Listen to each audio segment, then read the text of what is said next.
Just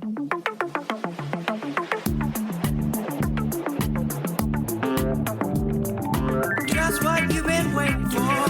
Movies, TV, music, and more. Follow, subscribe, stay up to date. The episodes dropping on Mondays. It's the Matt, watch that. It's the Matt, watch that. It's the Matt, watch that podcast. Hey, welcome to the Matt Watch That podcast. I'm your host, Matt Seroski, filmmaker, film fan. Each episode, I'm going to review a movie or TV pilot that I probably should have seen but never got around to. It could be a recent favorite, critic's choice, or cult classic. Everyone can join in on the fun. Follow me on Twitter, Instagram, and Facebook at Matt Seroski. You can subscribe to my YouTube page where I'll post videos and clips from the show. If you have any opinions on what I've reviewed or suggestions as to what I should see next, use the hashtag MattWatchThat on social. Before we start, I wanted to talk about my first episode, the pilot episode, if you will. I really wanted it to be good, and I think there are some decent moments to it. I found it entertaining, it made me laugh a couple times, and I just wanted to make sure I wasn't putting something out there that was embarrassing, so I sent it to my friend. I wanted to get his opinion. I trust him, he'll tell me if I suck. So a couple days later, he got back to me. A couple days later, because I'm his good friend, 20 minutes out of his life, but whatever. So he called me up and I said, "What do you think?" And he gave me some pretty good feedback. He was like, "Matt, I think it's good, but you were a little stiff." And I responded back reasonably and maturely, "Yeah, well, you're ugly." And then I slammed down the phone. But anyway, if you did slog through the first episode and you're back for more, are you a masochist? What are you thinking? No, I really appreciate it. The first episode, I wanted it to be as perfect as it could be. So I scripted most of it. And I had actually seen The Nice Guys about a month prior, and I didn't want to forget any details, so I wrote some things down and ended up scripting a lot more than I expected to. If I don't write something down right away, it goes out of my mind. I have the worst short-term memory. Long-term memory, excellent. Short-term memory, squirrel. So, in trying to make it perfect, I think it was a little too Mr. Roboto. I had done it 3 times by then, and I was like, this is what you got, people. It's free. But like the first episode of a television series, the pilot, which I have no idea why they use that term, I probably should have looked it up. But most pilots are just okay. Yeah, they're entertaining, and sure, they're intriguing enough for you to want to see more. I mean, that's the point of a pilot episode, to sell you on the series. But if you go back and watch the very first episode of a series, I think it's rare to say that you had me at hello. A relationship with a TV series is built over time, over episodes, over seasons, and I think that clouds people's vision about how okay the first episodes were. I'm a huge X-Files fan, but if you go back to the pilot episode, it's not great. It's definitely interesting, but it's just okay. It didn't even have the theme song, just the title on a black screen, The X-Files. It didn't have the typography either. It wasn't until the next episode that it got the X-Files look and feel. But there are some pilots out there that I just think are absolutely perfect. So I'm going to go through my top 5. The first is Stranger Things. I know I referenced it twice in the first episode, and this will not be the last time I talk about it. But that to me is a perfect pilot. From the first 15-20 seconds, I was like, yep, I'm in, and I haven't been disappointed. Except for that episode in Season 2, but we're not going to talk about it. Another pilot that I thought was perfect was The Wonder Years. I will probably do a recommendation about that on another episode, but that series meant so much to me. Another nostalgic show. It started in 1988, but it was portraying 1968, so it was a 20-year difference. But that pilot was amazing, and I have a lot of great memories with that show, and it's certainly my absolute favorite series ever. Home Improvement, I always thought had a great pilot. Now I know it's kind of aged itself, and it's a little too masculine for these days, but it was a really funny pilot. I remember my parents' reaction when Tim Taylor got electrocuted. It was hysterics in my house. And I really do think that show was consistently funny through most of the series. I think I'm going to have to keep this at a top 3 because I can't for the life of me think of any other series whose pilot I thought was so amazing. I'm sure they're out there, but they're not coming to my head. So we're going to leave it at that. You see, This is why I write things down. Now for the main attraction. Each review will end with a ranking out of 5 stars. 1 star is skip it, 2 stars watch at your own risk, 3 stars standard fare, 4 stars worth checking out, and 5 stars is must see. Now if I give a title 5 stars, it doesn't mean I'm comparing it to Casablanca or Jaws or Seinfeld. I rank titles based on other movies and TV series in that genre and at that time period. So let's jump into it. I'll keep the spoilers to a minimum, tangents to a maximum. These are my ruminations and observations of the movie 500 Days of Summer from 2009, starring Joseph Gordon-Levitt and Zooey Deschanel, about a man reflecting on the time he spent with his kinda but not official girlfriend. It was directed by Mark Webb, who helmed Gifted and The Amazing Spider-Man. No, not the Tobey Maguire Spider-Mans. Not the Tom Holland Spider-Man either. Yeah, the ones in the middle, those two. He also produced Crazy Ex-Girlfriend, which seems apropos. The screenplay was co-written by Scott Newstander and Michael H. Weber, who also scribed The Fault in Our Stars, The Spectacular Now, and The Disaster Artist. It was produced by Fox Searchlight and opens with the familiar fanfare. Does Fox not have the best opening theme song? I think Universal comes close, but when you hear those snare drums, brum-dun, brum-dun, dun-dun, I mean, that's just iconic. I'm not sure if I've ever seen a movie start off with an author's note before. We know we're not watching a documentary and assume the film is a work of fiction. It only seems prevalent for the cheap joke that follows. It garnered a snicker, but is it worth it? And why is 500 in parentheses? I failed every math class since elementary school, so I'm not familiar with all the functions. Is it supposed to mean approximate? I thought that was like the tilde sign. Not tilde, as in Swinton, though I'm sure she could play the part. Tilde. In Spanish, when you put it over an N, it gives the ñ sound, like mañana. It looks like an 8 cut diagonalized. It's the line that Matt Gaetz would walk if he were pulled over for a DUI. If it has no purpose and it's just for aesthetics, I hate it. Another thing I didn't like right off the bat was the usage of voiceover. I'm not a fan. They do it in a way that reminded me of the series Pushing Daisies, a great show by the way. But in a movie, it feels like a cheap way for a plot exposition. It didn't really add anything to the storyline. None of the details provided had much of an impact and could have easily been explained through actual scenes.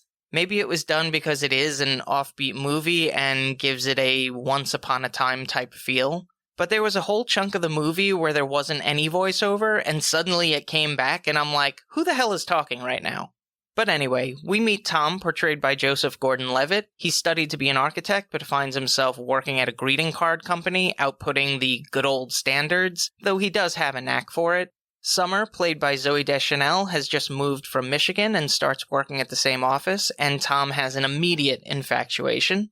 I've been a fan of both Joseph Gordon-Levitt and Zooey Deschanel for a long time. I first saw Joseph in the Angels in the Outfield remake and episodes of Roseanne. He had a breakthrough with the role of Tommy in Third Rock from the Sun.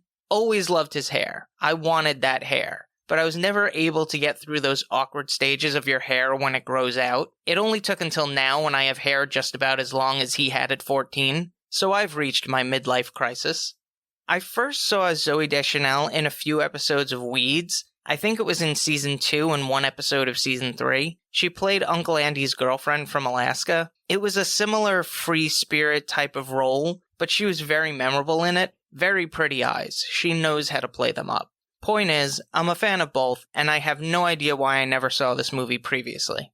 The story isn't told linearly. It will jump from day 290 to day 88 and then back again. I think it keeps it a bit interesting, but it makes it difficult for me to talk about in a linear way. We find Tom with a bout of depression over his breakup with Summer. That isn't a spoiler, it happens pretty early in the movie. His friends call upon his 10 or 11-year-old sister Rachel to help. She's played by Chloe Grace Moretz, known for Let Me In, Hugo, Kick-Ass. Normally I'm not a fan of precocious kids that are wise beyond their years, but she plays the part of his sounding board and therapist really well. I immediately liked their relationship. Back at the office, Tom and Summer find themselves in the same elevator. I've been in that situation where you want to talk with someone new, but you're not sure what to say or how to introduce yourself. But she overhears his iPod playing The Smiths and comments that she's a fan. If that were me, I would have proposed right away. From there, they have a few brief interactions in the office, including one where they share their high school nicknames, which is a huge laugh. There were some pretty funny lines throughout the film. But it wasn't until the company went to a karaoke bar that they shared their philosophies on dating and relationships, showing they are polar opposites. Unlike prior portrayals in romantic comedies, Tom is the one that believes in true love and fate, while Summer wants to keep things casual and not put a label on it. This is the crux of the entire movie. It's very subtle in this scene, but when Tom is performing karaoke, you can tell that Summer is starting to get interested in him just by her looks. She doesn't say a thing, it's all in her eyes. The scene is also very true to life because there's always one coworker who gets too drunk and embarrasses themselves. You're not out with friends, dude. Don't get hammered in front of your boss, okay? Word of advice. Now, I know this movie is supposed to be quirky, but you lose me at fantastical dance sequences. I'm a fan of Hall & Oates, but I can't tell you how much I dislike the song You Make My Dreams Come True. In Manhattan, I would pass by a gentleman's club called Private Eyes every time that song popped into my head. Never bothered me once. Maneater, oh, here it comes on my playlist. Your Kiss is on my list. Put it on replay. I think it's the woo, hoo, hoo, hoo part that I hate. Who knows? Throughout the rest of the movie, we see the ups and downs of their quasi-relationship. But we know it's doomed from the beginning because they both want different things. It feels like Summer is playing games with Tom, but she was clear about her desire not to label their relationship. It feels like a realistic portrayal of some breakups. It doesn't end with a huge shouting match or explanation. Sometimes it ends without knowing why. It's frustrating for the person on the other end of that. People need closure to move on, and eventually Tom does get his. But you learn a lesson from each relationship that comes into your life. While heartbreak might sting for a while, it can motivate you to move on and forward, bringing your life in a different direction. No relationship is a throwaway. In the end, Tom is a better person because of his relationship with Summer. This concludes the Dear Abby portion of this podcast. I loved the soundtrack to this movie. Sweet Disposition by the Temper Trap was played on a loop on BBC Radio 1 and a few Australian stations I listened to online back in 2009-2010.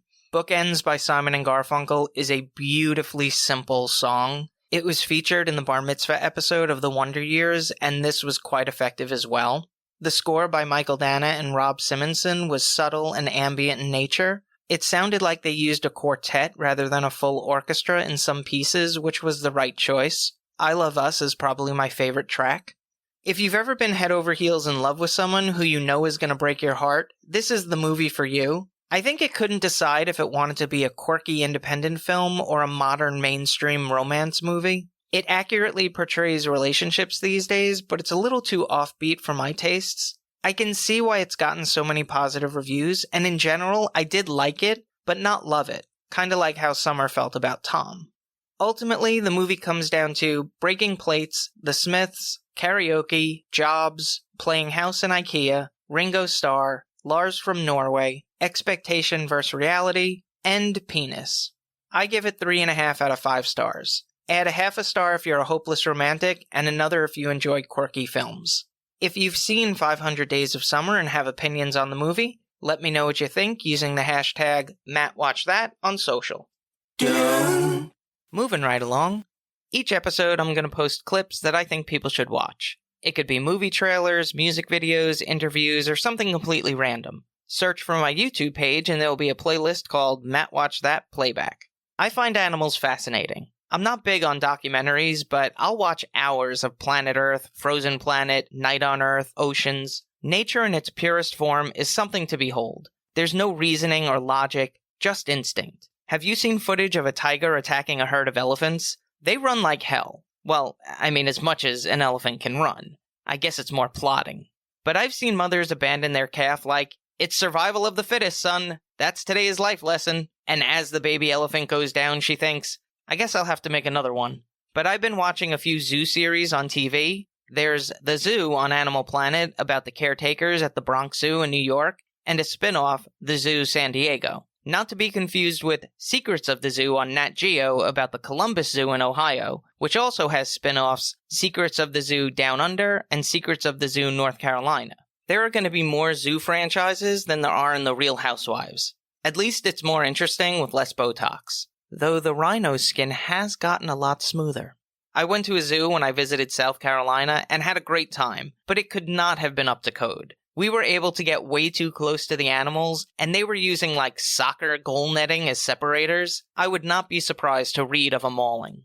But I was walking down a path at the other side of the park when a lion roared. We were nowhere near that area, and the sound made my insides vibrate. It was one time that I was legitimately scared. Sure, lions are majestic animals and beautiful creatures to look at, but they are also uber predators. If that dude could make my insides jiggle, imagine what one paw swipe could do. Hopefully it's a swipe right. Now I know I've watched a lot of animal clips on YouTube, and they use your search history to create an algorithm for the videos on your homepage, but there was no reason for this next video to appear on my screen. To my knowledge, I've never looked up Foxy Lady or Samantha Fox, but there it was, a video entitled The Foxes That Say He He He. So I had to watch it. It was posted by Save a Fox Rescue, an organization who saves foxes from fur farms and takes them in from pet surrenders, and gives them a ton of space to roam free. Since they were born in captivity, they wouldn't be able to survive in the wild. I'm not associated with the organization, I have no knowledge of their inner workings, but they do post some neat videos, especially ones featuring Finnegan Fox. I'd never heard the noises a fox makes before, and it's hilarious. It's a mixture of like a hyena and a baby laugh. No one I've shown this video to has stared at it blankly. There's always been a smile. I ended up watching about 30 minutes of videos and looking up information on Wikipedia about foxes. I went down the spiral. I've posted 2 videos for your enjoyment of these fun furry foxes on the Matt Watch That playback playlist on YouTube. I guess we actually know now what the fox says. Badum-tss. Now it's time for the recommendation. Yes, that's the word recommendation with Matt in the middle. I'll say it till it sticks. Today I'm talking about Santa Clarita Diet, starring Drew Barrymore and Timothy Olyphant. It's a comedy horror series about Sheila and Joel Hammond, a pair of real estate agents whose marriage is tested when she becomes undead and needs flesh to survive. They have a daughter named Abby, played by Australian Liv Hewson, who they attempt to shield from this new development. Her friend and neighbor Eric Bemis, portrayed by Skylar Gassando, rounds out the main cast. Nathan Fillion has a supporting role as Gary West, a co-worker of the Hammonds. I can't go into more detail about his character because it would spoil some things, but he's really funny in this role. Even though it's technically considered part horror, it's only graphic in nature. There aren't any scares or gratuitous killings, but when you're dealing with the undead, you can expect some body parts to be consumed, and they make sure it counts. The horror is always played with bits of comedy. The writing is clever with crisp dialogue. There aren't any traditional setups and punchlines, but the way the actors deliver their lines comes out very naturally and always funny. You do have to suspend your disbelief at some points, but you're also watching a show about the undead, so I think you've already committed. The episodes go by fast, it's a quick watch, I believe they're all 30 minutes each. Unfortunately, it was cancelled at a critical point where there was a lot of potential for further storylines, and it feels like a missed opportunity because it's so enjoyable watching the cast together. They had good chemistry and were all likable. Santa Clarita Diet went for 3 seasons, 30 episodes from 2017 to 2019. It's currently available on Netflix for streaming. That's all for this edition of Matt Watch That. Thanks for listening to me babble. You can follow me on Twitter, Instagram, and Facebook at Matt Seroski. You can subscribe to my YouTube page where I'll post videos and clips from the show. If you have any opinions on what I've reviewed or suggestions as to what movie or TV pilot I should see next, use the hashtag MattWatchThat on social. I do plan on having an interactive element, but I need those listeners. So follow, subscribe, like, and spread the word. Until next time, I really do hope you're happy.